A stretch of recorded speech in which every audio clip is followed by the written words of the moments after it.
ببخشید یه لحظه فکرم رفت. الان داریم واسه چی دعا میکنیم؟ آو لعنت بر شیطون خارتیا بینی.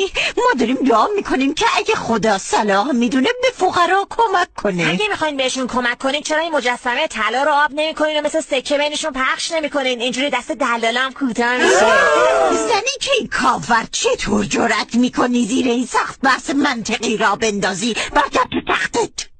در طول تاریخ همیشه وضع ادیان خوب بوده، همیشه پولدار بودن. یه آماری از ثروت کلیسا توی آلمان میخوندم که شاخ در آورد. مجموع دارایی‌های کلیسا توی آلمان، فقط توی آلمان 430 میلیارد یوروه. از این عدد 160 میلیارد یوروشو سرمایه گذاری کردن تو بازار سهام. حالا نمیدونم کریپتو هم دارن، بیت کوین هم دارن یا نه. و 220 میلیاردش زمین و ملکه. بقیه‌اش هم توی بنیادها و خیریه‌ها و این جای دیگه است. بزرگترین مالک خصوصی زمین توی آلمان کلیسای کاتولیکه. اگر کلیسای جامع کلن رو از نزدیک دیده باشید میفهمید که چقدر قدرت مالی عظیمی پشت ساخت این سازه بوده. ساخت 600 سال طول کشیده، انقدر که این بزرگه، انقدر که میخواستن با دقت بسازنش. یه زمانی بلندترین ساختمون دنیا بوده. اینا رو که نمیشه همینجوری ساخت، که باید پولدار بشی. پولش هم از کجا میاد؟ از مردم. الان توی آلمان سالانه 7 میلیارد یورو مردم به کلیسا مالیات میدن، که اگر بخوام عامیانه بگم یعنی مالیات دین دارن میدن دیگه. حالا فکر کن فردا یه قانونی بذارن که این مالیات کلیسا رو حذف بکنن. ببین چه انقلابی به پا بشه. شما پول از کلیسا بگیر، ببین همه مردم رو بر علیه دولت و سیاستمدارا میشورونه یا نه. حالا یه سوال، مگه دین نمیگه که این دنیا زیاد به درد نمیخوره، دنیای پس از مرگ مهمتره، برای اون دنیاتون آذوقه جمع بکنید، توشه آخرت بکنید، دل به مادیات و دنیا نبندید؟ ولی جالبه که در واقعیت خودشون کاملا برعکس این رو عمل میکنن. تا قبل از دنیای مدرن بهترین بناها، بزرگترین بناها،